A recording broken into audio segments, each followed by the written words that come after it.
मेरे यहाँ पे नहीं हो रहा मैं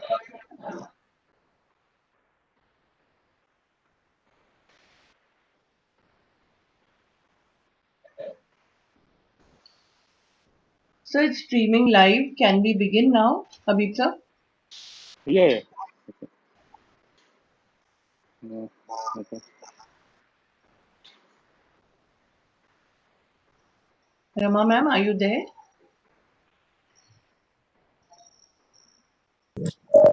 Rama I'm ma'am, here, madam. Yes, shall we begin? I'm here.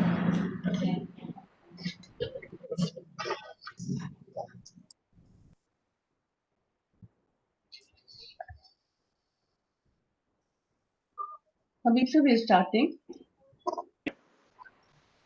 There's some problem with my video, but it works. Yeah. Mine too is not coming up on the screen, but that's fine. Yeah. Good afternoon and a very warm welcome on behalf of Council of Architecture and the Training Research Center. I, Jayashree Deshpande, extend a very warm welcome to all our participants, esteemed guest Dr. S.C. Sharma, Director NAC, esteemed speaker of the day, Dr. G. All Hudson, our participants, two panelists, esteemed guest, Dr. S.C. Sharma, Director NAC, architect Anand Dyer, and Architect Dr.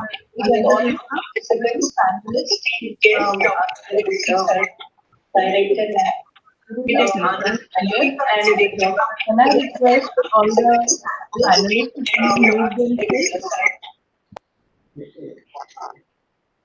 Yes.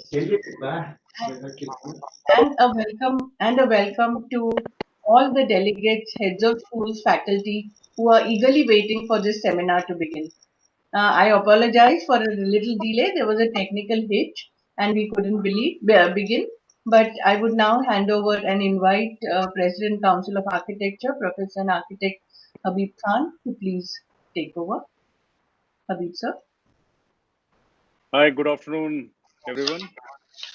It gives me immense pleasure to welcome Professor Sharma from NAC, Dr. Srivatsan, Professor Anand Dyer, Dr. Rama Subramaniam, Dr. Anand Krishna, and everyone to this very important and relevant webinar. I bring greetings, very warm greetings from the Council of Architecture. Welcome all of you. The new education policy needs to be introspected, needs to be analyzed and dissected, and to see how architectural education fits into the new education policy. We have recently come up with the new 2020 regulations to be implemented from the 1st of November. And it is very imperative and important that we try to fuse the new education policy with the new regulations that we have brought. And I'm sure everyone is waiting to hear from our learned speakers and panelists today the implications of the NEP on architectural education.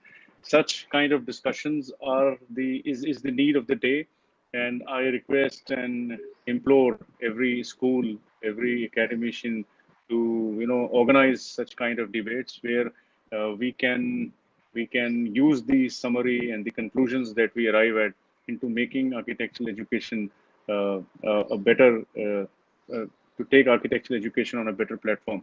And I'm sure the discussions and the resultant of this webinar will also help us in consolidating the architectural stand and the education that we are looking ahead to for the future generations. And having gone through the NEP in quite detail, I am of the opinion that it's a revolutionary, forward-looking policy, which, if implemented properly, will pave way to improve the quality of not only architectural education but the entire education scenario in our country. How the council fits into the NEP, what will be the role of the council, and what will be the regulations and the framework that the council will work in, I think is very minor as compared to the implications of the NEP and its proper implementation and proper imbibing the values of the NEP and the principles of the NEP into our architectural education. The larger issue at hand is the effective implementation and fusion of uh, the the architectural typology into the principles of the NEP, which I'm sure all learned speakers and panelists will debate and deliberate on it and arrive at certain concrete conclusions where we can uh, where we can get the best out of everyone in our country today. And I assure you that the council will take all possible means and methods to listen to everyone, all the stakeholders, and assimilate them into the future roadmap of architectural education in our country. Thank you very much for inviting me, and thank you, DSCA, for taking the lead in organizing this webinar and doing it through a TRC platform where we can archive the entire webinars and the brainstorming that is happening across the country into a cohesive whole, and which is accessible and reachable to everyone concerned and all the stakeholders in our country. Thank you very much for giving me this opportunity. I wish you all the best, and uh, I hope that the deliberations would be beneficial to our fraternity at large. Thank you. Thank you so much, Habib sir. As you have rightly said, that this is a very important step that has been taken by the government, and it has got its own implications on the education field, and it's a very forward-looking policy. And we hope that the architecture fraternity will take it forward in the right way and go ahead in leaps and bounds. Thank you so much, sir.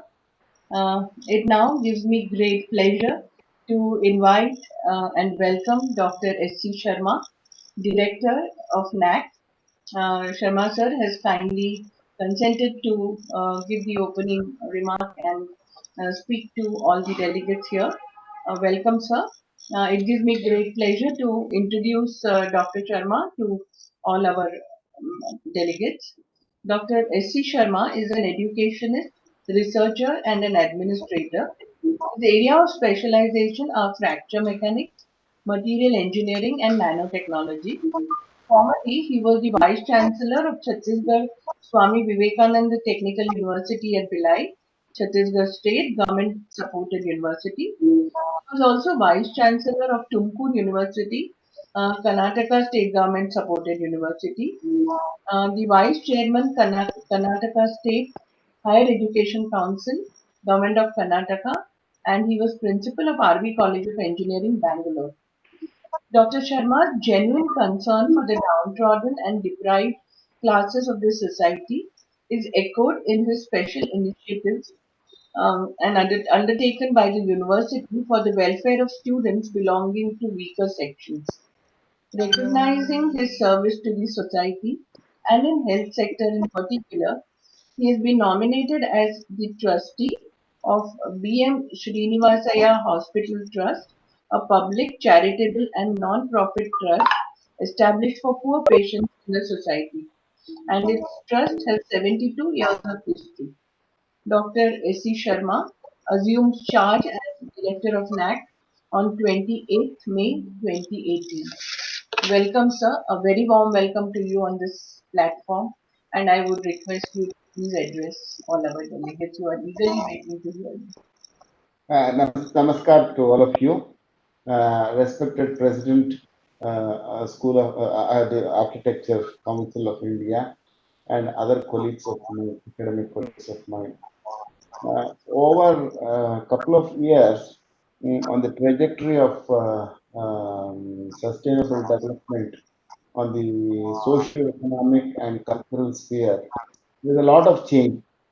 One such change on the trajectory is our national education policy on education.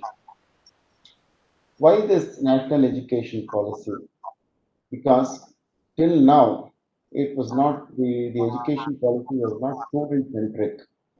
But here there is a lot of changes that has been brought out. Well, before I get into this topic of national education policy, we'll have to know the history behind all these education commissions. In fact, the British used the university as a tool of cultural colonization.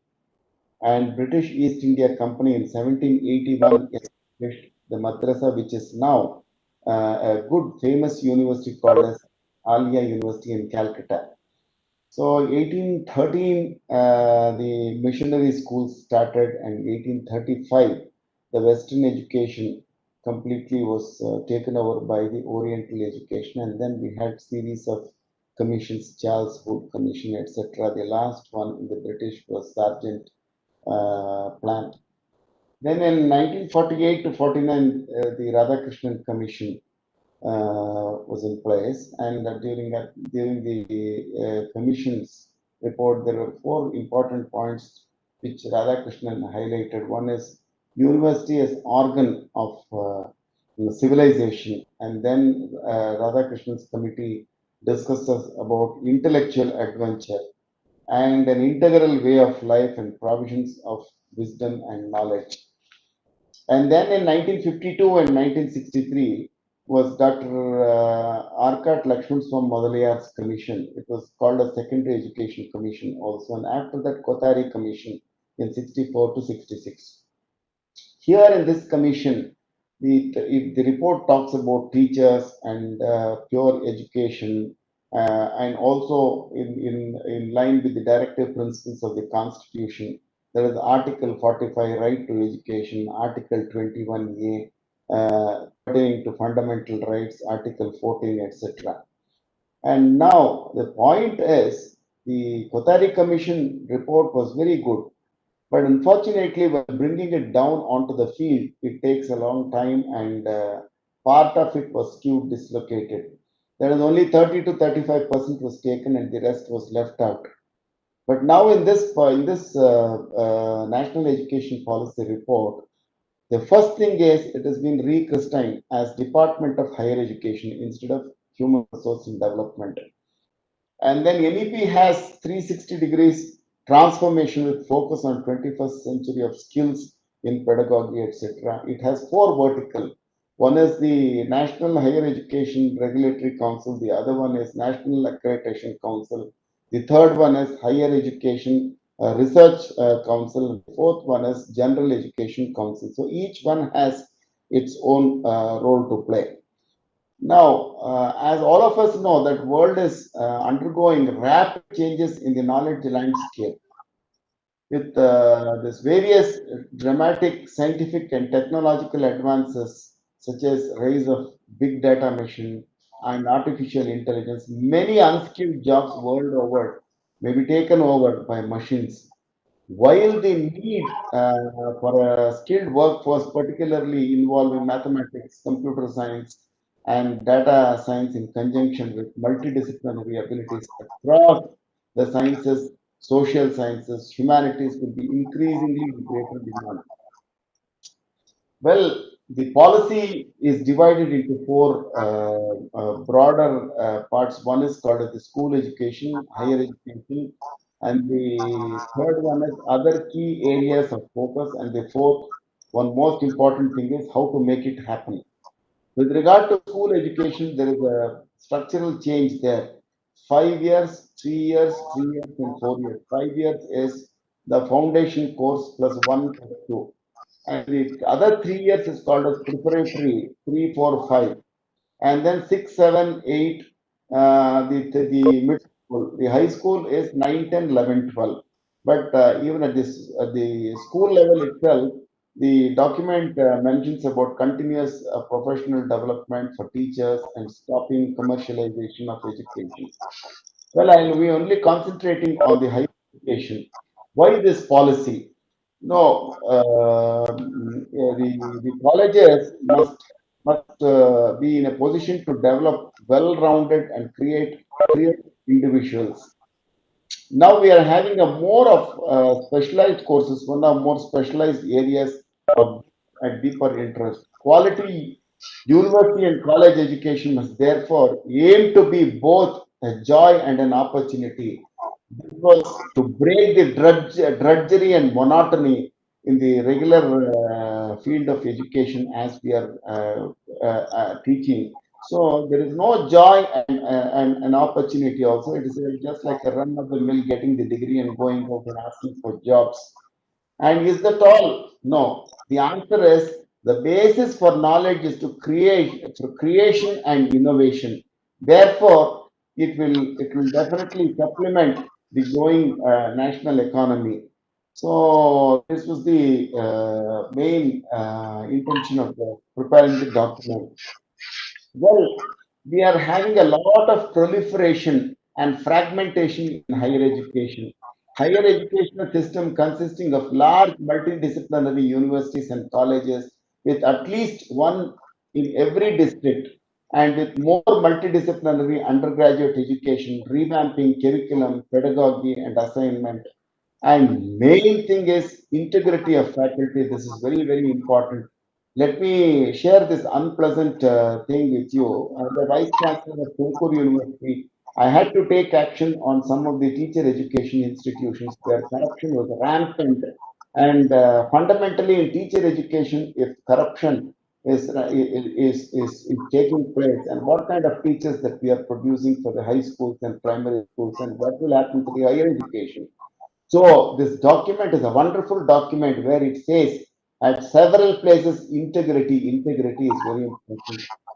But one small issue, we keep talking about multidisciplinary concept, but as principal RV College of Engineering, I had my esteemed colleague, Professor Anandakrishna, as head of the Department of School of Architecture. He was always insisting that architecture should be separate because Council of Architecture has to be separate. But I differed. He is a very, very good friend of mine, most respected, very honest, upright, and I would call him as a moving encyclopedia in RV College of Engineering. For anything, I would approach him for me to get suggestions. But I differed from the opinion that starting a separate school of architecture. But unfortunately, that is not the way. We cannot work in sections. And you see, technological universities, medical universities, etc. But anyway, this is my personal opinion. Please don't get me wrong, because all of you are. I know you differ from my opinion because it's a school of architecture, it's independent. But well, let me proceed. You see, here in the document, it also says about National Research Foundation, whereas in Washington, D.C., it is called as National NSF, National Science Foundation, where it only gives money for grants for the science and technology, but here it is for the social sciences also, where this document is primarily based on democratic, just, socially conscious, cultured, and humane nation, where the four principles of constitution is filtered. One is liberty, the other one is equality, fraternity, and justice for all. This is nothing but equity, accessibility, affordability, and accountability. These are the four important things which we have to know. As all India moves towards becoming a knowledge economy, and society, more and more young Indians are likely to aspire for higher education.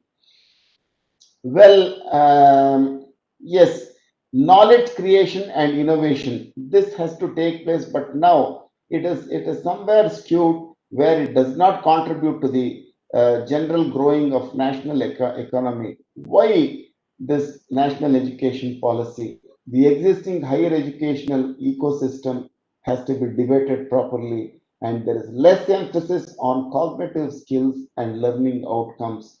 We are rigid separation of disciplines with early specialization and streaming of students into narrow areas of studies. Well, for the socio-economic disadvantaged area with higher education that teach in local languages, and lesser emphasis on research, and at most of the universities and colleges. The worst part of our system is we have large affiliating universities resulting in poor, low standards of undergraduate education. Now the degrees are just run of the mill. Any student who has got 50 or 45 marks can get into engineering seats, and ultimately after 4 years, he or she cannot fit into this because we stuff in so much of theory in institutes, where if we take a student to the practical aspect of it, it is zero. Whereas I think we have to learn from German schools of engineering as well as Japanese, where hands-on experience is most important. This has been addressed in the new education policy. And you see, moving towards a higher educational system consisting of large multidisciplinary universities and colleges with at least one in or near every district, as I just said. Now, and then, of course, merit appointments and career progression based on teaching is given importance here. National Research Foundation, as I said, but ultimately it states as light but tight. You know, they give a lot of freedom to higher education institutions. That doesn't mean that there is no control. It is tight in sense if anything goes wrong, then the regulators will pitch in. Till then, we believe people. This is the document, and of course to improve the gross enrollment ratio, online education and open distance learning is also given a lot of importance. But institutional restructuring and consolidation, the main thrust of this policy in higher education is to end, just now I said, fragmentation of higher education by transforming higher education institutions into large multidisciplinary universities and colleges and clusters. I'm very happy in Karnataka, Maharani's College, the government Commerce College, RC College, it is called as a cluster universities. Now things are going well. But coming back to the point, in 2040, all higher education institutions shall be multidisciplinary institutions instead of having fragmentation. And higher education institutions shall have student enrollment ratios in the thousands for optimal use of infrastructure and resources. And it should become multidisciplinary, gradually increase student strength at desired level. And large, HEIs with large land areas will be supported to substantially increase the student intake into a multidisciplinary capacity and residential facilities also. Indirectly, it will allow a spectrum of institutions that range from those that place equal emphasis on teaching and research. The document clearly states about three categories of university. One is called as research intensive university. The second one is teaching intensive university. And the third one is autonomous degree granting colleges, which refers to a large multidisciplinary institutions of higher learning that grants undergraduate degrees. For this, a transparent system of graded autonomy will be established. That is what the president was just now mentioning about the accreditation and autonomy, if I am right in his address. And see, the document is moving towards a holistic and multidisciplinary education. Though I said 2040, 2030, there will be a review how much of the student strength is increased at various levels. And the document also gives emphasis on research and innovation and incubation centers, technology development centers, centers in frontier areas, industry academic linkages. See, for even now in DST, we have TIFAC, Technology Information Forecasting Assessment Council, but there it is more towards science and applied science and engineering and technology, whereas here all the social sciences also can be taken, and I'm going to talk about the degree pattern, how it is going to help the student centric phenomena. Then we have the optimal learning environment and support for students, which means to say, you see, in the universities and colleges, in the government colleges, we ask for budget and finally end up either by getting 50% of the budget, or we may not spend the budget at all. For that, the document clearly says that you must have an institutional development plan, IDP, which is very important for the classroom transaction, quality improvement, etc., curriculum, and all those things. And then internationalization. India was called as Vishwa Guru. it should be promoted as a global study destination, providing premium education at affordable costs. Its role as Vishnu Guru, or encourage Indian universities to set up campuses in other countries. There are so many universities who are willing to come. But the most important thing is, where is the finances? For that, 25 to 100% financial support for students is provided. This is a wonderful concept.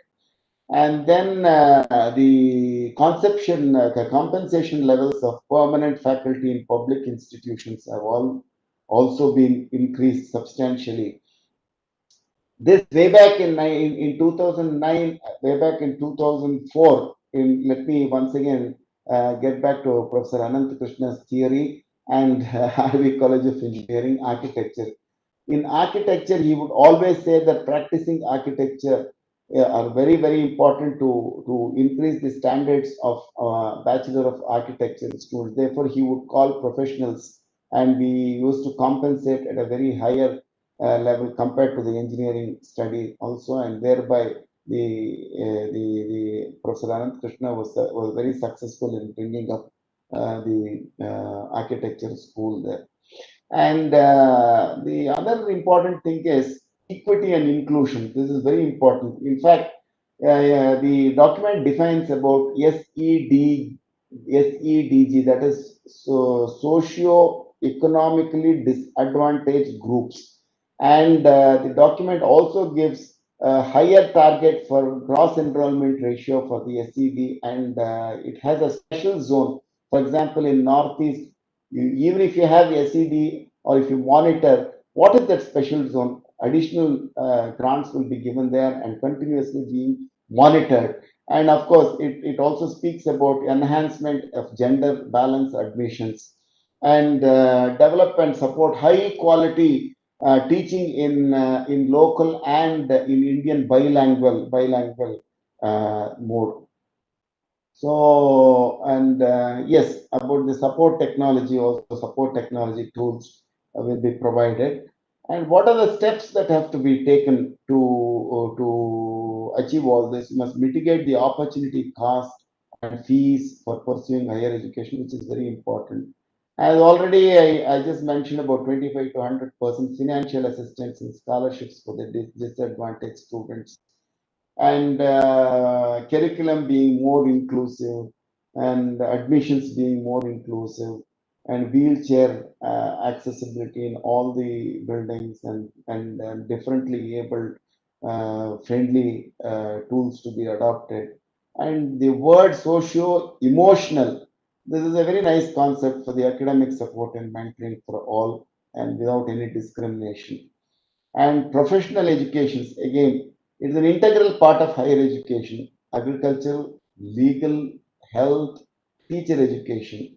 So in NAC, I think we have different manuals for teacher education, etc. But subsequently, when this policy is in full force, I think we must have one manual after having a detailed description, the detailed discussion across the country, and bringing it to the notice of higher ups, and promoting high quality research, national research foundation, etc. This is a very good, and the document talks about effective governance and leadership. As I told you, institutional development plan there, the effective governance comes in place. The special emphasis is given for teacher education as 4-year integrated course, just like a degree, professional, and vocational education. Now, just 8th standard or 9th standard students who were who could not succeed even for the 10th standard would take up. But here, the reimagining of vocational education has taken place, and curbing commercialization of education, moving towards faculty and institutional autonomy. These things have been talked about. The undergraduate program is either 3 or 4 years. After first year, a certificate; after second year, a diploma; and third year, a degree. With research intensive thing, fourth year. Then for the master graduation, you have only 1 year, and or 2 years if it is a 3 years. It is very nicely written as major and minors there, and academic bank of credit, where a student can take off for 1 year and come back and this kind of flexible program is there. And apart from IITs and IIScs, it also mentions about MERU, that is multidisciplinary education research universities. So apart from teaching university, research university, and autonomous colleges, this is only to increase the gross enrollment ratio. Presently, as per statistics, 26%, and hope to have 50% by 2030. That is by ODL and online programs also, and lifelong. The most important thing is, there is a lot of confusion in the field: private, deemed university, private university, affiliating technical university, etc. All those things will vanish, and it will only be a university. That's all. What are the other? Part three is key areas of focus on professional education, adult education, promotion of Indian languages like Pali, Prakrit, and Sanskrit, technology usage, and building world-class digital infrastructure. The last portion is most important portion. How do we make it happen? That is with the help of all of you and all the peer team members and vice chancellors, etc. This has to happen by having a good institutional development plan, etc. Well, the role of accreditation, the responsibility and role of accreditation increases because I'm sure the quality agency should always stamp and give it's a diagnostic tool, and based on the accreditation results, graded autonomy or research or teaching intensive university be given. So I think I've already covered the gist of what MEP is, and I do not know, because architecture, you always say that it's different from engineering, different from general education, but now you'll have to be one with and say that it is a multidisciplinary branch, because a student of science or a student of engineering may want to take up one or two courses in architecture also. So, the document, it mentions about liberal arts, and a student with major science can take up music as minor, and a lot of transmigration and flexibility is given here. I'm sure if this is taken up in a proper sense and if it is implemented, it will do good for the country. And ultimately, a student should have joy and an opportunity to pursue. Thank you very much. Namaste.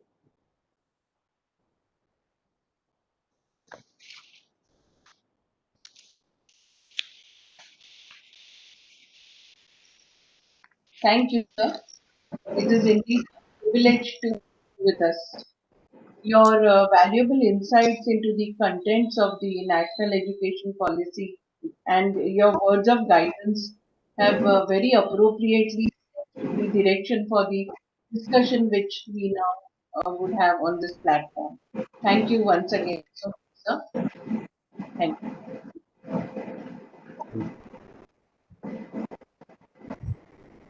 Now move on to the next part of the program, where we have an introduction and overview of the national education policy by Dr. Srivatsan, to be followed by a discussion, a panel discussion, joined by Dr. Radhakrishna and architect Anand Iyer.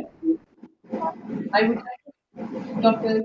Srivatsan to his guests before he begins.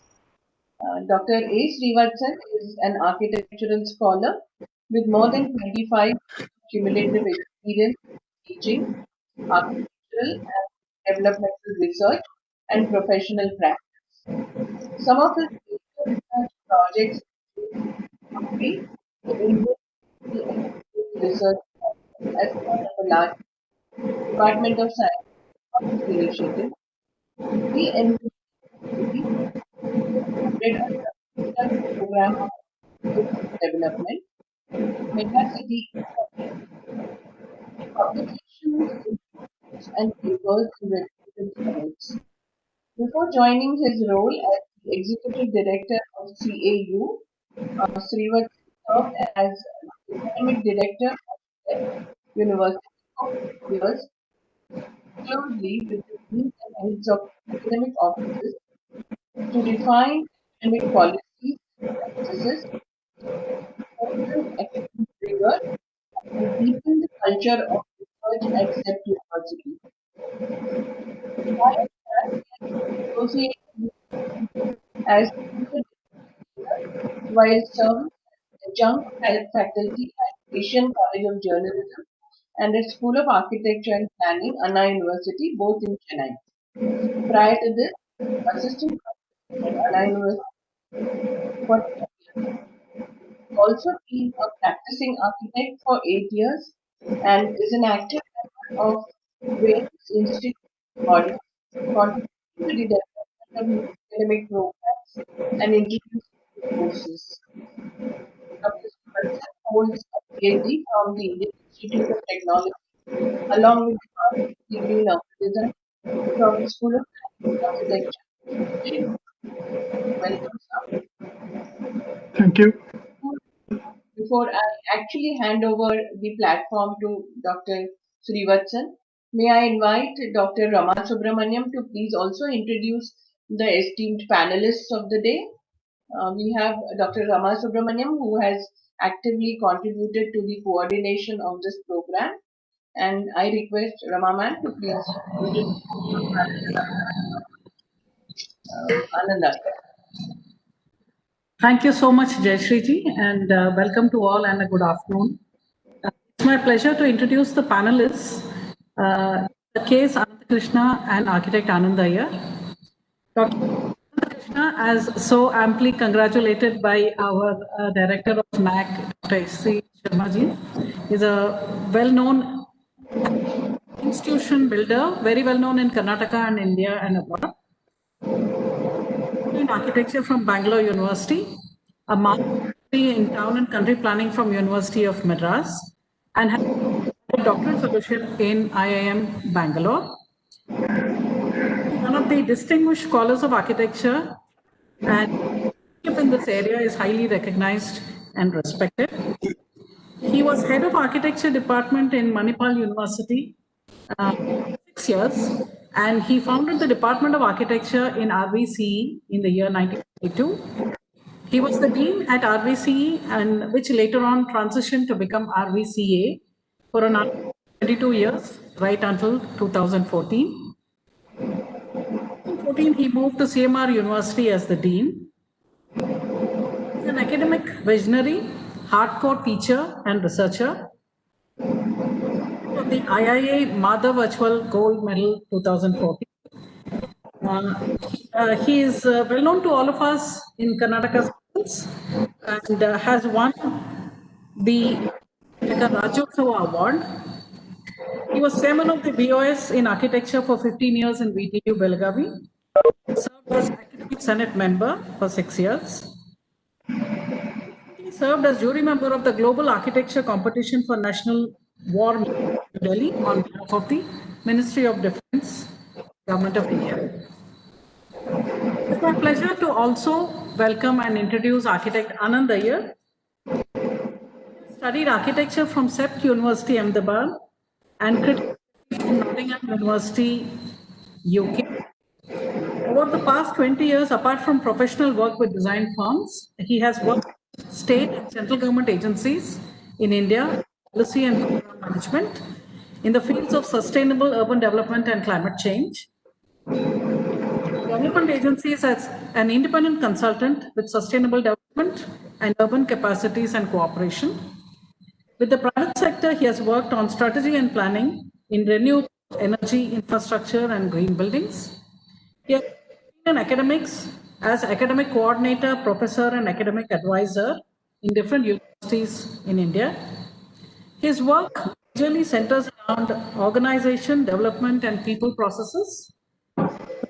Interests lie in social, political, and ideological perspectives that inform sustainable urban development. His passion, the humanities. He has written, worked, and lectured widely in his work areas.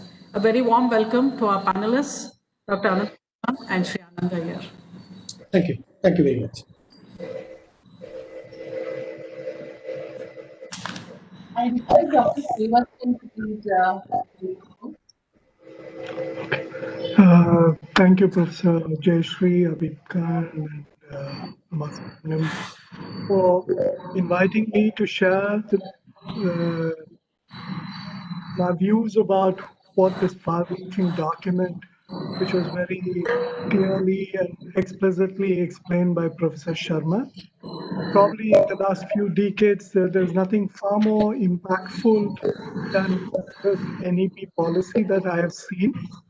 And to me, it opens some phenomenal opportunities and also throws a lot of challenges on us. And it's absolutely, as Mr. Habib Khan explained, it's necessary for all of us in practice or in academics or in institution to understand the implication of this, because without which we'll not be able to make the most of it.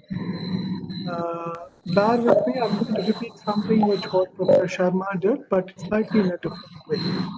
But I have a short presentation and I want to take you through that. Okay, so I'm just going to share my screen here.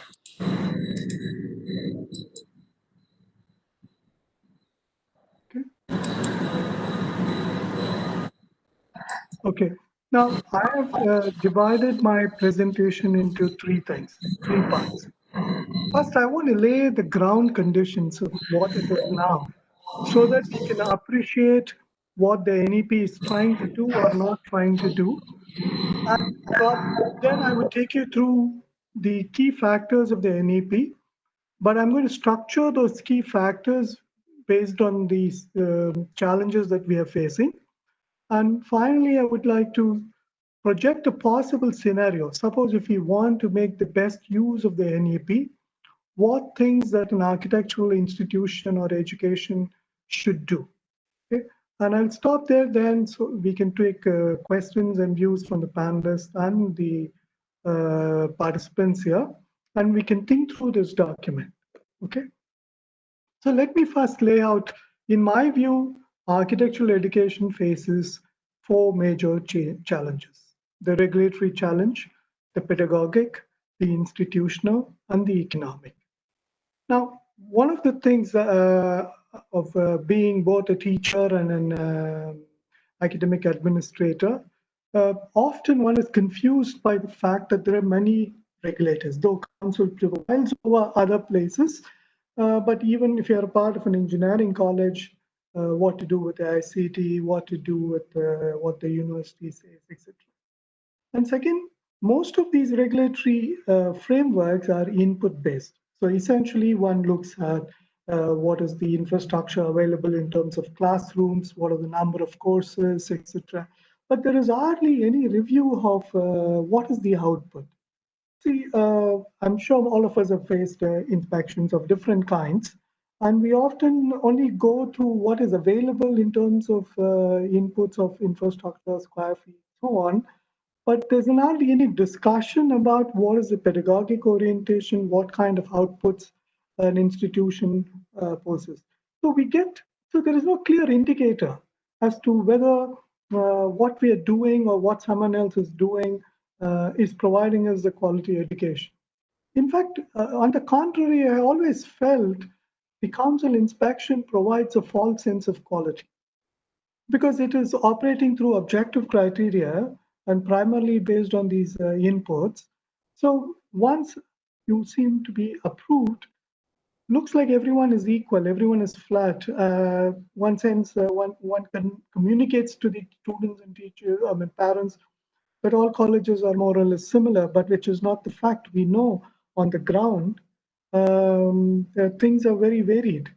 So there is no sense of indication as to how the institutions are performing. Now, the next challenge to me has been the pedagogic challenge. This is something we have been talking. I've been interested in the history of architectural education in India, and I've looked at some of the early curriculums. Starting from the famous Parlekar's lecture, and subsequently he wrote in the 1959, if you see uh,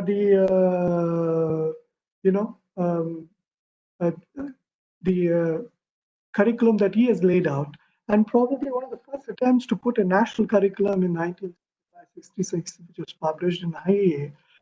And you see, there's not much that has changed.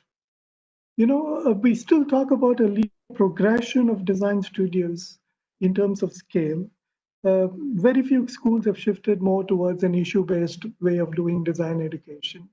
And also, if you see the kind of number of subjects that's been taught in each of these colleges, even till now, every college in every semester teaches something about one studio plus 6 subjects, producing an enormous amount of workload on students.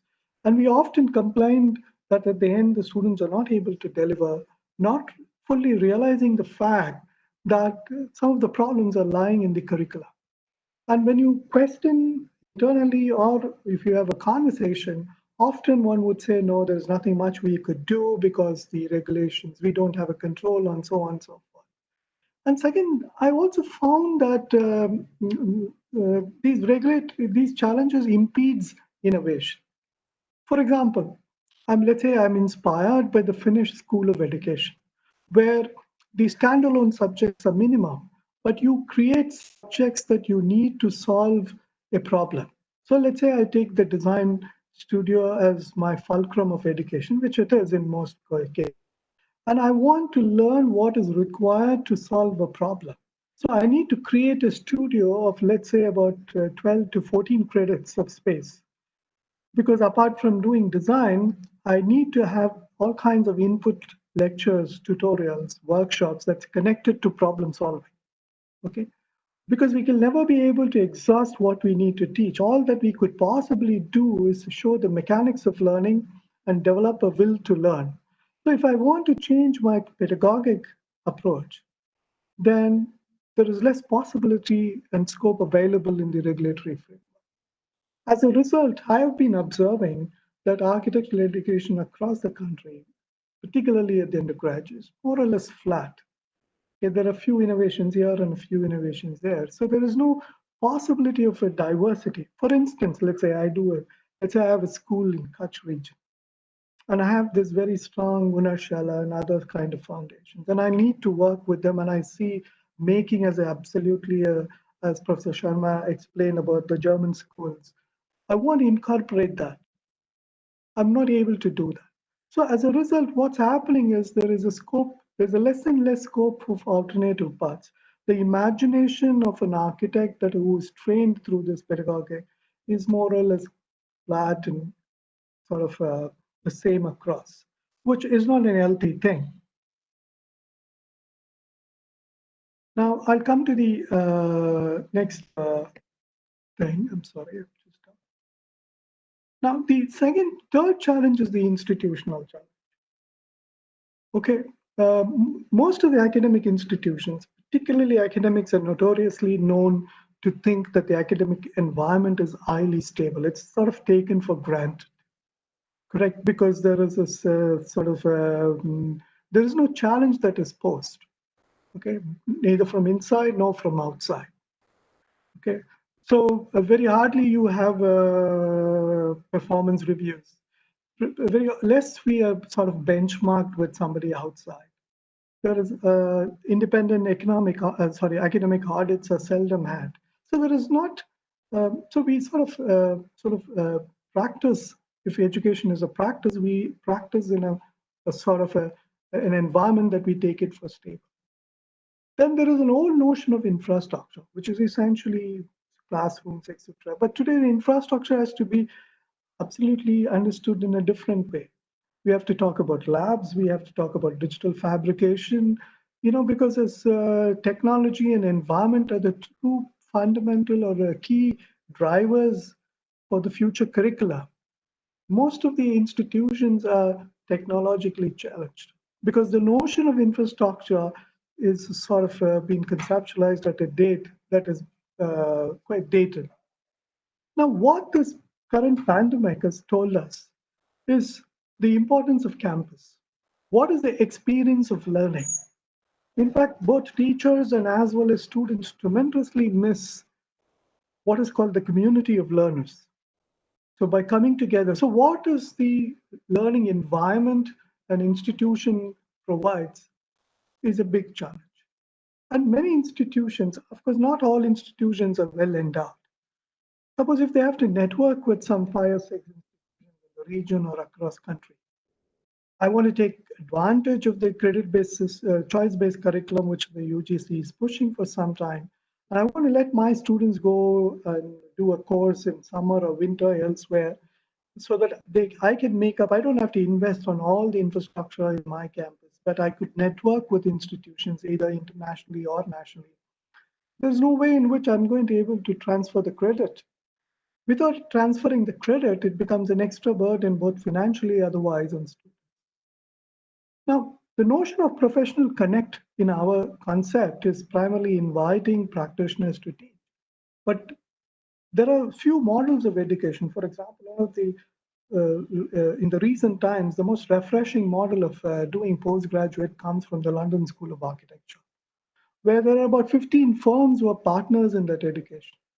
So it means not just money terms of partners. The students spend a semester in an office problem, and the work happens in the office.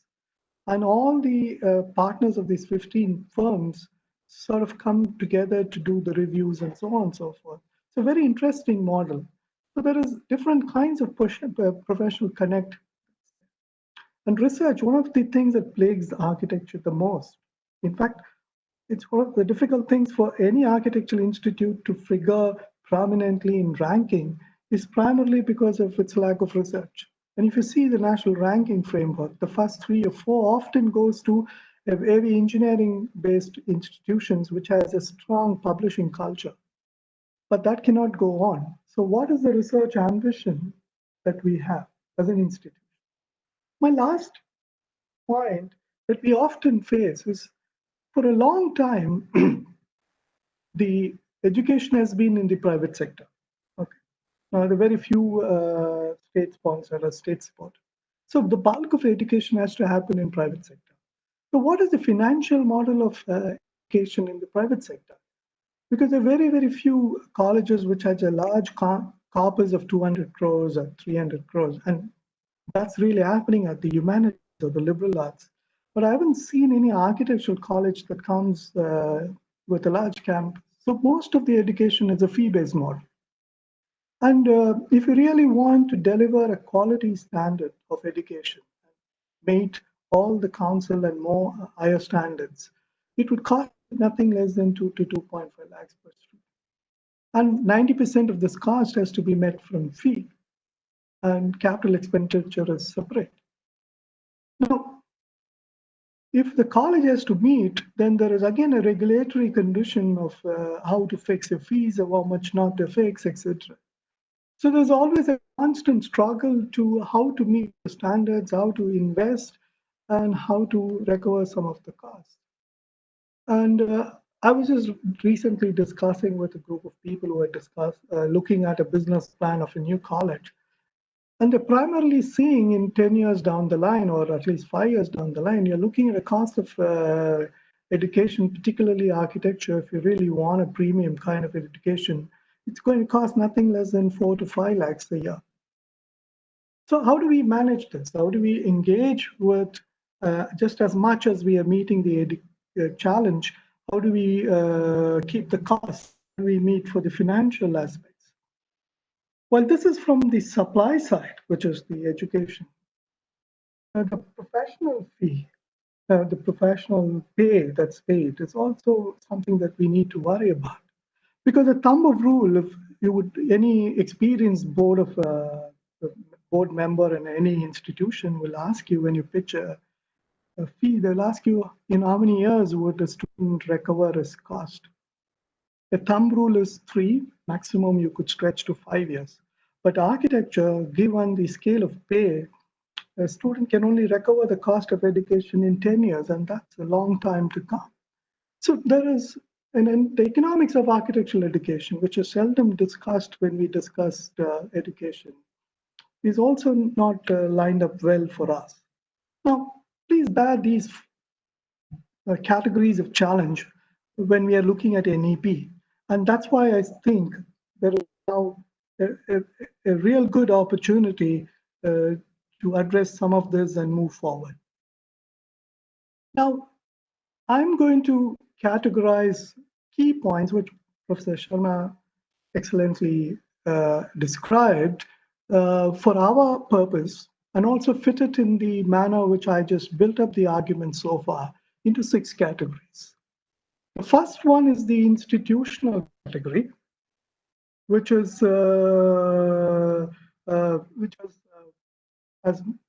three kinds of institutions we are talking: research, teaching, and multidisciplinary, which was explained already. The most important point here is there's not going to be any affiliated colleges. All colleges will be degree awarding college, okay? Or they'll be all autonomous. Of course, you can be part of an university, but by 2030, it will all stop. And by 2040, the concept of affiliation will completely disappear. If you actually see the early draft, there was an important point mentioned saying that from 2020, there'll be no permission given for affiliating colleges. And slowly the ground will be made so that all colleges become independent. So the key recommendation, apart from multidisciplinary education, as Professor said, is also the autonomy. So now institutions will have administrative autonomy, they will have financial autonomy, and they will have academic autonomy. This is something so far it has never been promised. In fact, we often used to joke the word autonomy in education is a misnomer, because there is nothing like autonomous in education. Every step is regulated. But NEP promises something else. The other point was already discussed, but I'll just go through that we are looking at multidisciplinary universities and colleges and a minimum enrollment of 3,000 students. Now, here is a challenge. So some can scale up, ramp up. So what happens to small colleges? So they can come together, align, or as the NEP says, they could be a constituent college in the university. Now, there is not going to be any difference between a private and a government college in terms of most of the aspects of NEP. It will be. Now, the one in blue was in the draft, but it's not there in the new policy, the final policy. But it's nevertheless very important to bear in mind. But these are ideas that are going to surface again after review as in 2030, I'm assuming it would, which is Indian colleges will be allowed to set off campuses and multiple campuses across the country. This has been removed probably because of some federal issues, but there was a point mentioned. And one large public higher education institution in every district. And that's something that we have to bear in mind. And imagine every district having something equivalent to an SPA, let's say. Okay. So if that's the ambition, and it has a serious impact, which I'll come to it in a short while.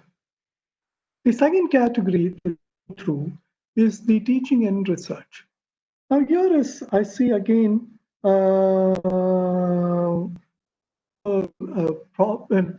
opportunities here. First, the undergraduate could be 3 or 4, and as Professor Sharma explained, it could be incremental, 1-year certificate, 2-year diploma, 3-year degree, etc. But what is important for us is the possibility of re-looking at the course in different ways.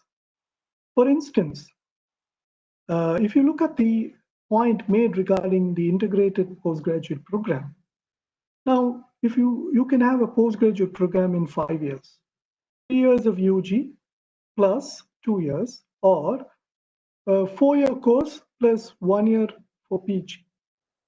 Okay, now this is exactly some of the models that's been tried out abroad. For those who are familiar with the UK model, the model of architectural education is 3 plus 2 plus 2, where 3 is the undergraduate, 2 years of work experience, and you have 2 years of postgraduate. So your first professional degree is a postgraduate degree. And that makes a lot of sense because the first 3 years, which is called the stage 1, is or part 1, is grounded in fundamental skills, and you're ready to work in an office as an apprentice or an intern, and you come back and you specialize in the areas that you would want to. Well, an American system would be about 4+1. Already, if you see in the current architectural education, if you take 6 months of your internship and 6 months of a thesis, essentially it's a 4-year taught program. Okay. Now, it will also be on par with other professional education, and we would far more integrate with the practice. And above all, we'll be providing an opportunity for students to decide on which stream the student wants to go. After 3 years, the student could be a professional practicing architect, could be a researcher, could move into planning, or whatever one chooses to do. Now, the NEP is repeatedly saying the undergraduate program has to be a liberal program. And in professional courses, the gap between education and practice has to be reduced. In the earlier draft, there was also a mention that when you recruit faculty, you could substitute professional experience for research, etc. We'll come to, but that's not finding a prominent place in the final draft. But that could be a possible fallout of this or a recommendation of this idea. Now, flexible curricular structure and choice-based curriculum. This is absolutely an important part, and which I think many of the academic educators and academic administrators would find as a good thing to look at. Why? Because the student, after a few years of scoping as to what are the skills and so on, would want to take courses and paths after 3 years, and for which we need a flexible curricular structure. And not only that, there could be regional variation. For example, a school probably in a small town, which has fantastic amount of connection with building craft, let's say, want to provide a different curricula, and a flexible allows for working and learning, then there is a possibility now to explore that. It's entry and exit points, but sorry, I didn't highlight it differently. Now the multiple entry points is not there, but exit points are there, which already, if you have noticed, the council has already indicated in its prospective plan that after 3 years, you could exit with a degree. Okay? And this is absolutely important for many reasons, because as cost increases, probably a student would want to go out, work, earn, and then support themselves, or the student want to work for long years before coming back to attain a professional degree, or could be a simple thing that they figured out that this is really not what they want to do, having acquired an architectural education, but want to move more horizontally and take to photography or production design or something else. And currently one is not able to do it because you'll have to wait for 5 years. So this exit option, which is a wonderful thing to do, but this would also disappear if we probably recast our model of 3+2 or 4+1. That needs to be seen.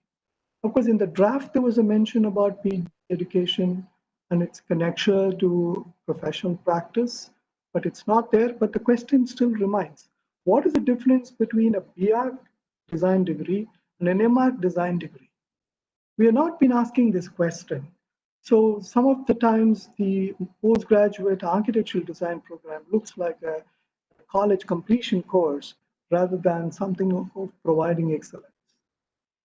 The NEP recommends a faculty ratio of 10 students to 1 or 20 students to 1, and I'm sure council has different view about it, but this is take care more closely. Because some of the faculty standards,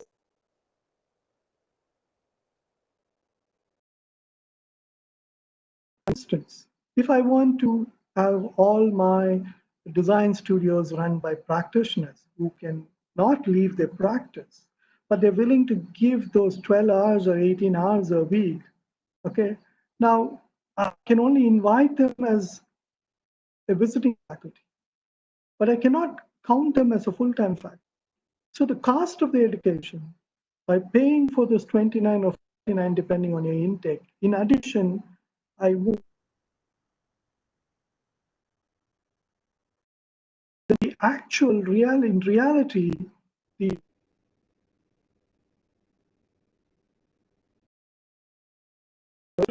sometimes you really account.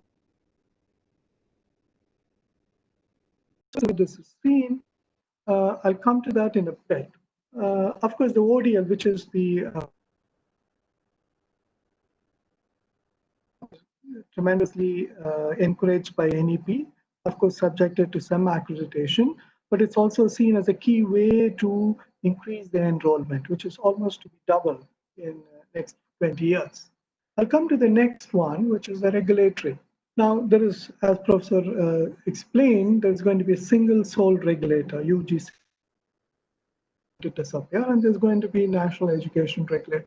There's going to be full autonomy to these colleges, universities, okay? And education entirely the concern of university. Opportunity and challenge. There can be no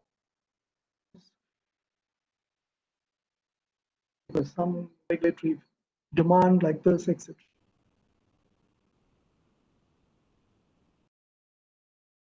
It will not have any regulatory role, but it will become a part of what is called a professional standard setting body, which will set standards for professional practice and also provide some framework which the institutions can have for reference. But it's absolutely clear that they would not have any regulatory role. Instead, they would be part of what is called the General Education Council, which a few minutes back explained, and more a mentoring and advisory role. Moving forward is the barrier, openness, a competition, but the value of quality is checked through accreditation. The NAC will be the top accreditator, and probably it will license or train some of the other institutions to do accreditation.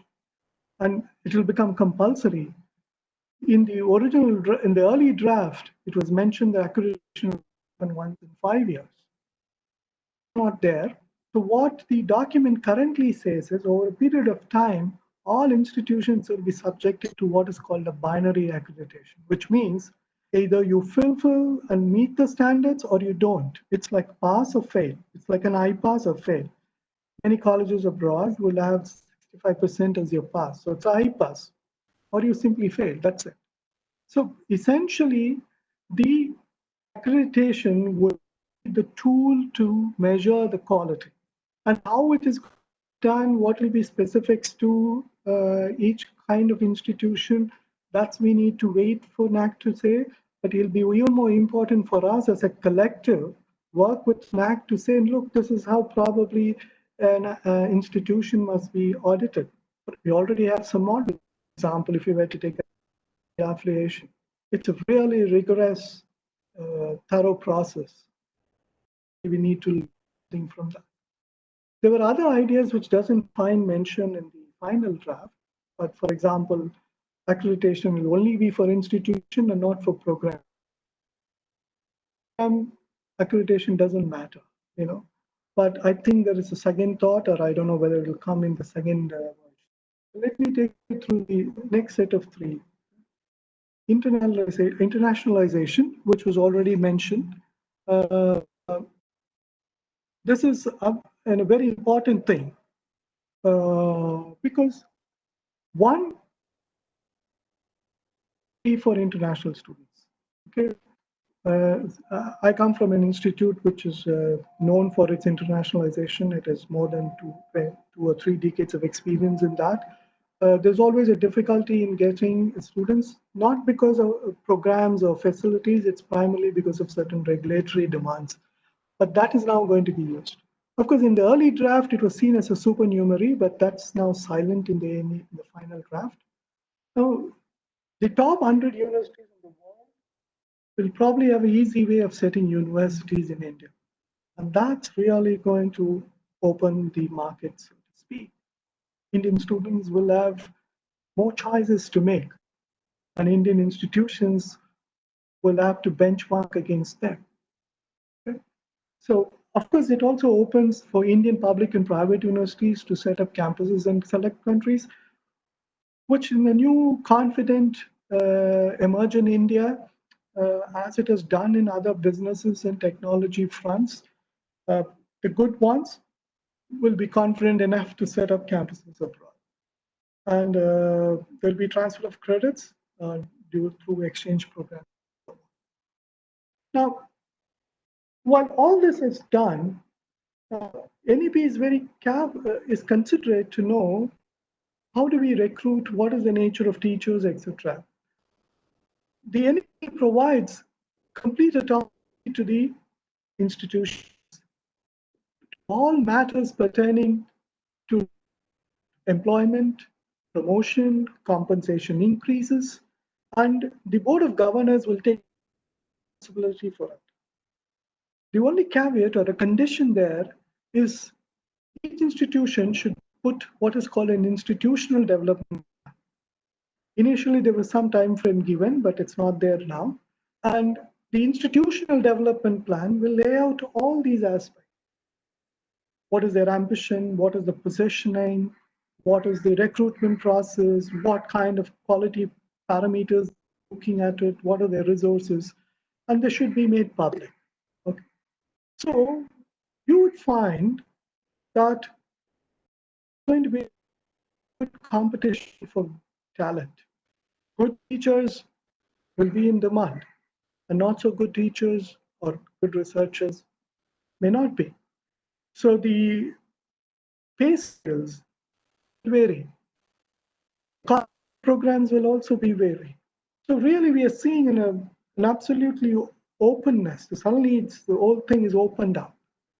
So quality education, quality teachers, quality institution will really make the most of this. My last thing is the financing. Of course, there is going to be double the investment, but that's more for public institutions. Private educations, that's one big complaint I have about NEP. Doesn't talk much about financing, particularly for private. In fact, sometimes it looks like a very naive person, and it says appeal to the philanthropic thing. But everyone does, coming from an institution which has fairly a big budget, generating a corpus of 200 crores, which is absolutely necessary to keep the cost of education below 3.5 lakhs, is a big challenge. Architectural institutions are not like IIMs, whose alumni are big and famous and who can donate in millions, or for that matter, an alumni of IIT. We hardly hear architecture alumni donating in huge money. So while so that is something that we need to really worry about and think about. The NEP also promises fees to be left to the institutions, which I think it should be primarily, because each institution manages its resources differently. They share, they network, they have corpuses, they have trust. So fees will be determined by the institution. What it is not clear, but that's a very interesting point that NEP makes, is that there is going to be private-public partnership models. I don't know, one possibility could be the land is given by the government, but it's run by private, or they're equal partners. One doesn't know, but that needs to be one should wait and see what that's going to be. Of course, there were some unreasonable demands on the institution in the draft, like how much you can spend and how much you cannot spend. And I'm quite happy such things have been removed in new policy. Now, it also takes care of, in private colleges, that 50% of the students should have some form of assistantship ranging from 25% to 100%. That's a good move because an inclusive education is important.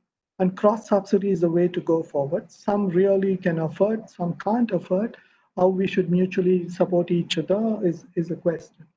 And private colleges can access NRF fund, which is the National Research Foundation, which is absolutely important because most of us would know for private institutions to get government fund is very difficult. Now I come towards the last part. Yeah, I want you to look at the what are the possible scenarios. Okay. Now, first, the possible scenarios in terms of curriculum. Architectural institutions will be more in control of their own programs, which is something that most of us have been asking for, because we know what is our strength, we know whom we are going to address, what kind of graduates we want to produce, and so we'll be in control of programs. Curriculums will be developed as seen fit, because as we explained in the previous cases, we can look at multiple models. Do I want to have a 12-credit studio because I have a lot of inputs in my studio space and I want to do 20 credits or 24 credits?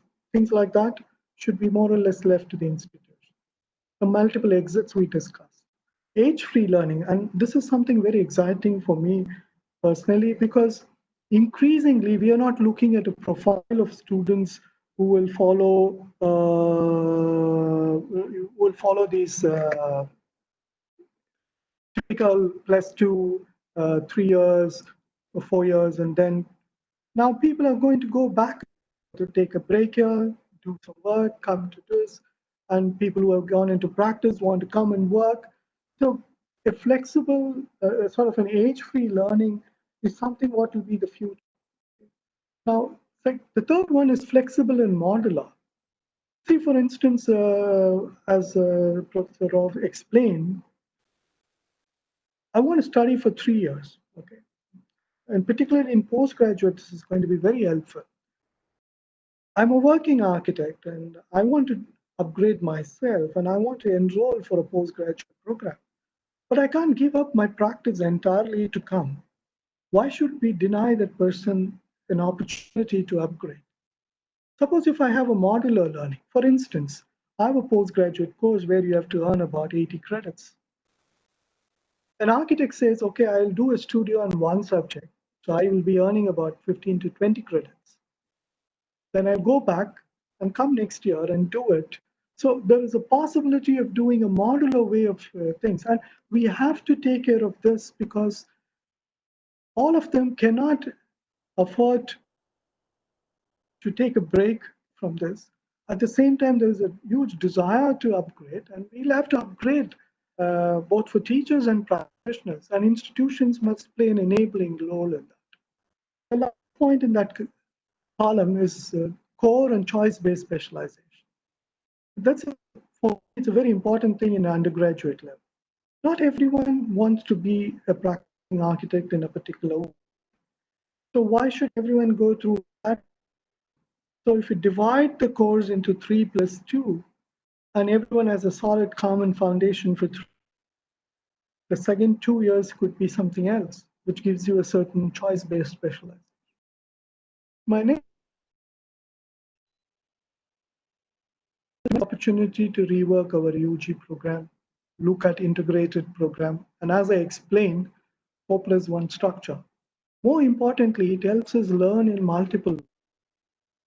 As I said, for example, one of the, not in architecture because of regulatory considerations, in the institution I come from, we were looking at a master's program primarily oriented to senior Indian students and abroad, to come and do a cities program where you would work one semester with 15 firms which are doing infrastructure projects, and back to schools and so on. Finally, it didn't come through, but that is a way of learning and getting it, getting closely connected with.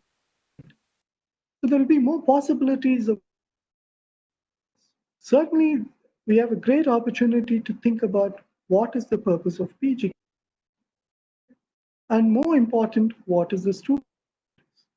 What is going to be the differentiating factor in campus institution A and an institution B, apart from all the curriculum, etc., is going to be the kind of learning environment one is producing.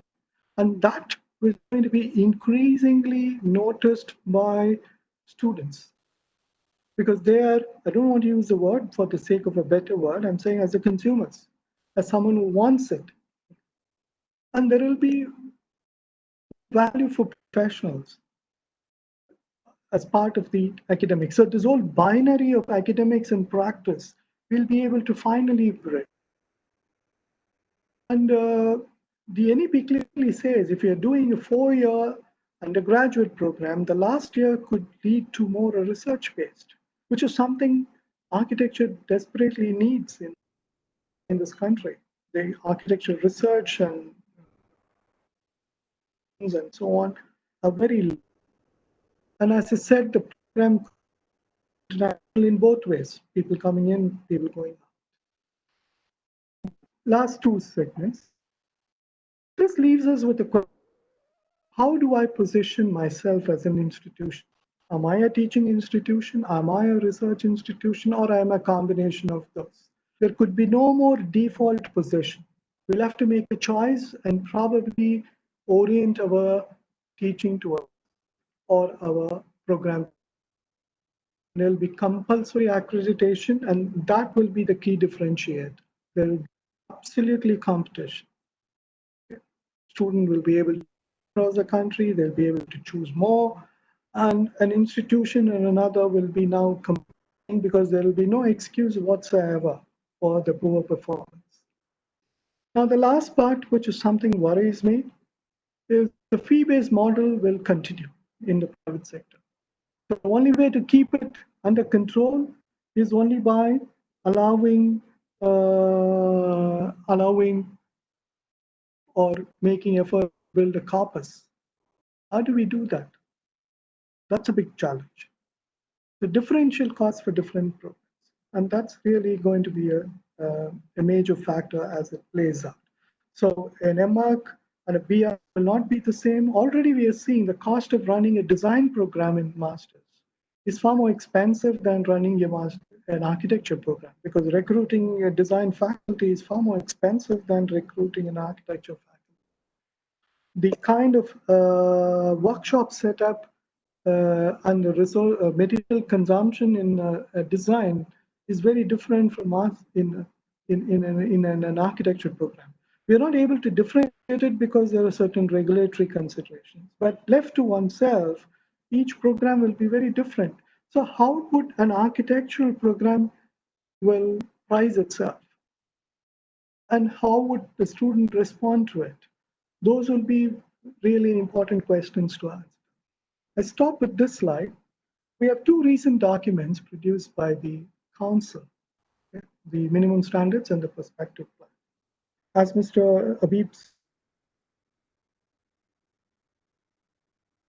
this, but how would it respond? How would we respond? How do we collectively respond? How would we individually respond to both the opportunities and challenges of something that would be worthwhile discussing now and probably in the other forums? I will stop here and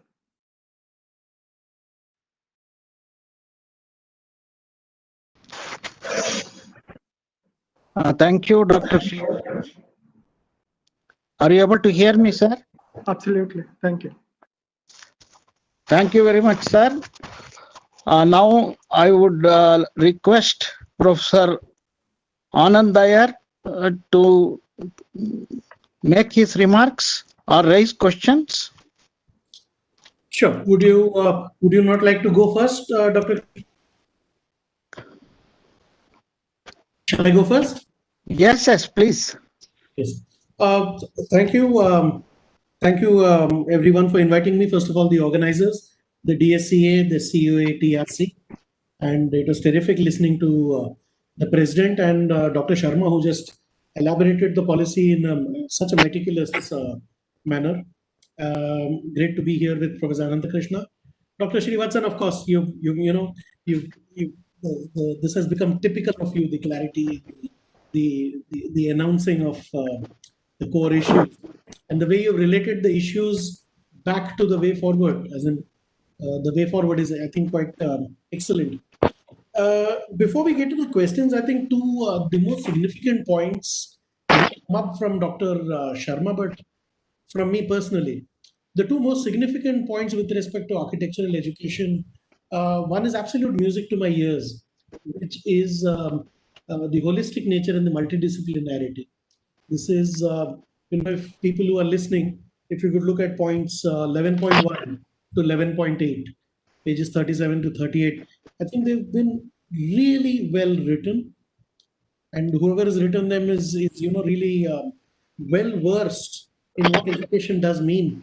So a much wider and a much more liberal approach to education, creating all-round professionals is one, but I've always believed creating not single-minded or singly able, one-dimensional professionals, but good human beings is what is important. So there's reference to Banabhatta's Kadambari, which includes not just the arts but also the sciences, vocational fields, and soft skills, as earlier a few thousand years ago. So, this is creating, and I've always felt as a humanities person, this is Humanista, this is Petrarch and Boccaccio, this is your Varahamira, or as is quoted, Banabhat. Institutions need to realize their responsibilities not to create workers that are able to earn for themselves, but to create human beings that do good. You don't need to make polymaths. You don't need to make Da Vinci's. But an education course cannot little itself and call itself an architecture course. The course has to come together and make a good individual first of all. So there is a yoga kshemam or a samkritam about this course. So that is something that's very significant for me. I really hope institutions realize, and this is not just as a history and humanities person, but to realize that you're creating professionals and you have these children with you in the best years of their life. And that is something I think we really have downbeaten. The second thing which is music to my ears in this policy is the attention to the faculty. So it talks about motivated, energized, and capable faculty, 13.1 to 13.7, pages 41, 42. Just the fact that you got 4 pages given to multidisciplinarity and faculty development, I think it's a great attention. This is the institutions they have to put it down in the institutional development plan. But there are steps for faculty learning. Sorry. Yeah. There are steps for faculty learning, steps for excellence. How does a faculty excel? Tenure track, and leadership. How does a faculty get into leadership roles, mentoring roles, even institutional? I think this is something that most of our institutions lack. And, even down to a statement which says good facilities provided to the faculties within institutions. I mean, it's just a joy to read such things enunciated out in policy. So there is absolutely no option for institutions to carry it down. These are two things. Of course, student focus, this whole multiple entry exit, the choice-based credit system, Srivatsan has done a lovely job. You don't realize I've had so many students in the past who have had to leave a course out of compulsion and very often out of very clear choice, clarity about what they want to do. And yet we were unable to make up for the lost time. So this is terrific flexibility to learn. So these are 2 points with the other half point, which I thought was really impressive. A few points, not as questions, and I hope we can discuss that between Dr. Srivatsan and Dr. Anandakrishna. After the first goal, multidisciplinarity, the policy says 2030. By 2030, you have to get that. But after that, the second goal, 2040, is the big one. 3,000 students for any type of higher education institution. The choice of who you are, research, teaching, autonomous, is later, but minimum 3,000 students, unequivocal. It also says single stream higher education institutions will be phased out. Point 10.11, page 36. gradual phasing out of the system of affiliated colleges over 15 years. Page 10.12, page 37. Now, we all know amongst the audience here that the bulk of the architecture colleges are single stream and they are affiliated to a certain university. So I think what the discussion can focus on, if I may throw up this, is as the first point, is how do you decide? How do you merge and become a constituent college of your affiliating university? Do you merge amongst themselves and create the requisite numbers of 3,000? Do you grow disciplines? And even the NEP has options given very clearly. It says add departments across fields that will strengthen the stream that you are focusing on. Well written, but these are not simple choices. And I wonder if as a panel we can, if not in the session itself, we can help the council work out parameters of choosing. How does a higher education institution choose whether to grow, whether to merge with someone else or to merge with their affiliating universities? They have very distinct priorities. They have viewpoints. There were reasons why they set up. I think Srivatsan meant a lovely point on the resources. The access to resources that each one has is different. So they have a different wajud, reason for existence. How can you help them choose and meet this? Not in the least is the last point. Board of governors, expert committees that set up, that find the leaders. There are norms set out for this. And then to make a full institutional development. As nice as it looks to hear, as it sounds to hear, institutions need capabilities to be able to do this. Till now, single stream HEIs were focused on their discipline and they were making the ends meet in terms of resources and costs just to deliver an excellent single stream, namely architecture. And 3,000 is a number which a lot of us will have problems, and it's not simple to say jack up to 3,000. It doesn't work. So that is something that I think I would like to throw up as a point, which maybe we can discuss. The sub point is the 3-year degree and 2-year master, 4-year degree and 1-year master, or 5 years masters. The minimum standards, architectural regulations of the COA, it must kind of change itself to accommodate this. And the COA must help the institutions make this change. I've had experience with an institution where we distinctly had a phase 1 or a part 1. And the students could leave the course with a letter from us, if not the university. And the letter listed out the skills. And we wrote to 100 institutions in the region saying that this is also an output of a product of one of our institution. But this is something I propose to Dr. Srivatsan and Anandakrishna that we probably need to discuss. How do you help the institutions migrate, make the change? We've got 10 years to begin with, and then later the word gradual, the word mentored and supported are there. But it would be good to know who will mentor, how. The other point that comes to me is, the role of the erstwhile affiliating universities, and these are also large. Not everybody is a unitary university, and there are not many affiliating technological universities. A lot of our universities are affiliating. They allow colleges to affiliate. They are sometimes miles away.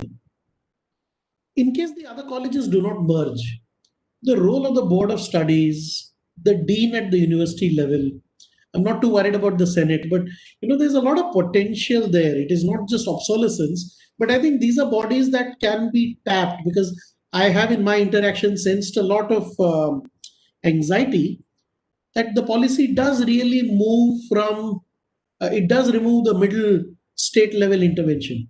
It moves directly from the autonomous institution at the local level to the regulator at the national level. And the regulator HECI has 4 bodies, as Dr. Sharma said.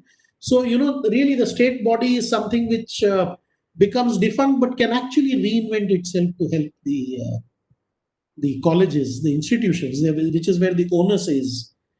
And the third point, the last point that I'd like to throw up, and probably Dr. Anandakrishna can look at this.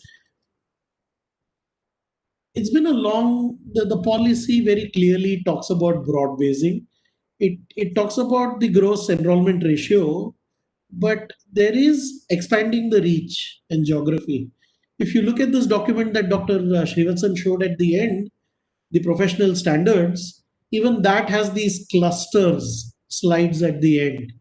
And there are no prices for guessing that, some of our biggest metropolitan regions attract an unduly large concentration of colleges, which is neither healthy for themselves nor for the country, because with the kind of fees that Dr. Srivatsan is talking about and the recovery rates, these students are then better left. They can better fend for themselves in these metropolitan regions, which increases the competition here, and it completely misses the whole rest of the country. So there is a paradigm here, and I would love for us to discuss this, because architecture, Professor Doshi, Balkrishna B.V. Doshi would always talk about the barefoot architect, which is why we started the school. I'm amongst one of the batches with whom he would confide. Those barefoot architects are now gone. It doesn't exist. I mean, in my life, I know about half a dozen of them, while I know a few hundred architects or a few thousand architects. It's become too much of an elitist discipline. If we were to go along this funds, resources, costs, recovery angle, plus looking at investments from philanthropes and others, it would become even more elitist. And I really feel there is a vast portion of the pyramid that needs fundamentally different skills. They do not need you to be designing stadia for themselves. How many stadiums, how many museums can a country build? There are people who can do very well for themselves with just the merest guidance. So, it is how C.K. Prahalad's bottom of the pyramid works, where I feel we need to brainstorm on this. The NEP does not stipulate anything, but it does have a desire to be inclusive absolutely clearly in the first few pages, especially for higher education and the gross enrollment.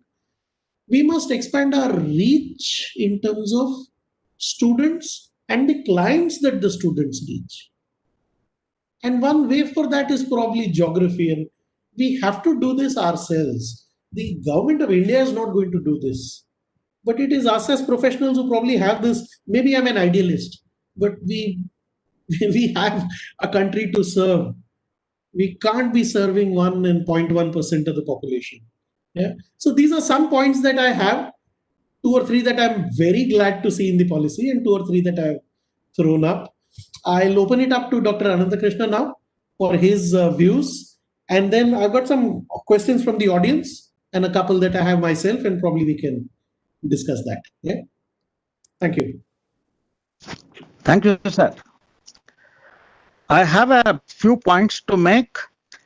And as Professor Anand has said, after I make my points, I would request Professor Anand to pass on the questions of the audience to the panel so that they can be discussed. Am I audible, sir? Yeah. You are. Yeah. You are very well.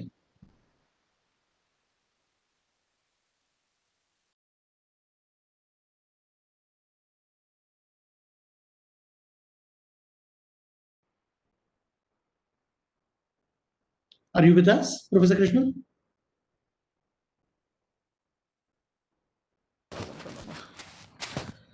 Pushpa? Are you with us, sir? Yeah. Lost him suddenly. There was some disturbance. Sorry. Am I audible now? Yeah. You're fine. Perfectly fine. Yes. Yes, you are. I will make a few points. The first point is that because the national education policy of 2020 is broadened to cover the age group of 3 to 18 rather than 6 to 14, which was there earlier.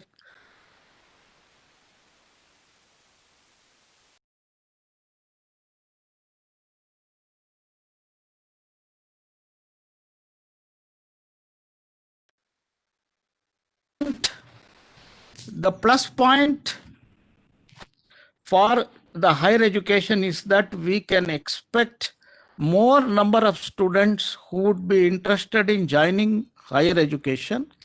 And as you can appreciate, a part of that, a percentage of that will be opting for architecture. Therefore, I would say it is a positive development for architectural education.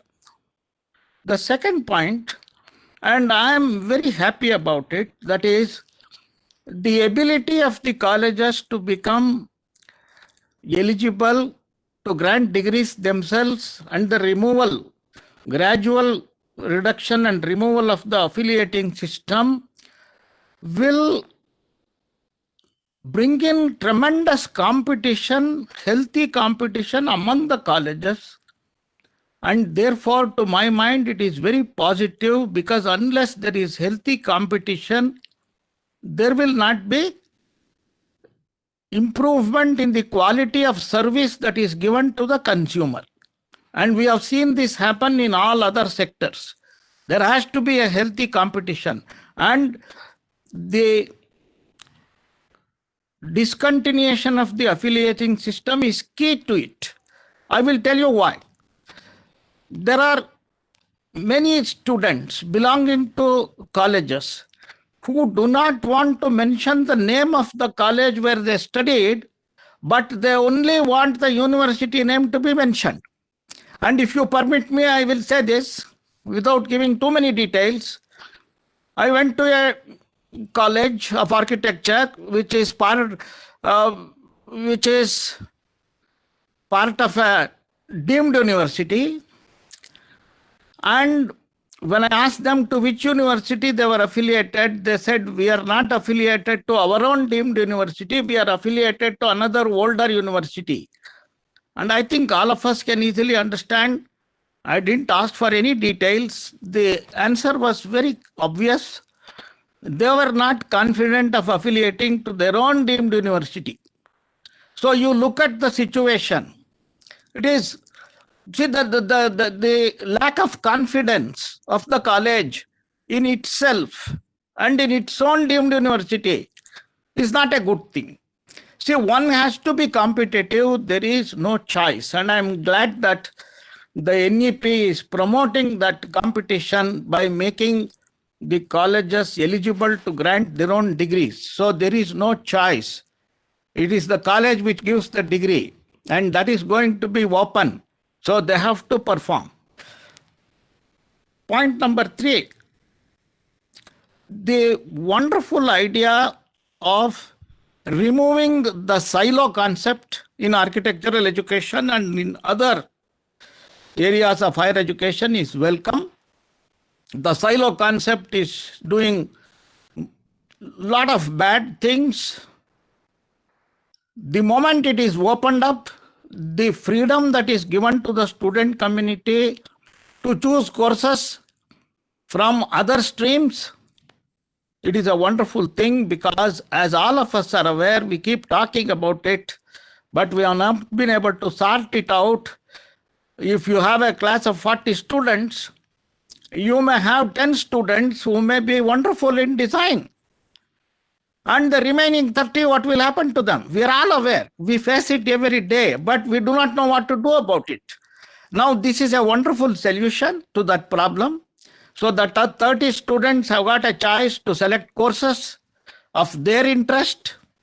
We have got the professional electives, we have got the open electives, and therefore after the BR program, they can diversify and then go forward in areas where they are very strong. And I always believe that one should work in one's zone. The moment you go out of your zone, you are not so strong anymore. So that is very positive to the student community. Dr. Srivatsan, he himself is a good researcher, and he has mentioned this point, and I would like to add 1 or 2 points to that. The increase in the research content of the BR program, of all UG programs, including the BR program, is very positive, because the current BR program, which is offered in many places, there is hardly any input on research. When you say research, if you broad base it, the ability to do directed self-learning. That is very important. The ability to do directed self-learning, the ability to read, the ability to write, the ability to do critical thinking. And Dr. Watson is very fond of making that point. Critical inquiry. That ability will be given a boost by the increase in the research content of the BR program. And not only that, it will also help the PhD program in a big way, because the student would already have been trained in the basics or in the rudimentary aspects of conducting research, and quite rightly the possibility opens up for a graduate in architecture to do PhD directly. So that is extremely positive, and therefore the impact of that will be there will be a lot more candidates opting for the PhD program than what it is today, which is again very positive. The next point is the arrival of the foreign universities onto the Indian scene. And when we say foreign universities, we cannot expect the Ivy League government-funded universities to come here.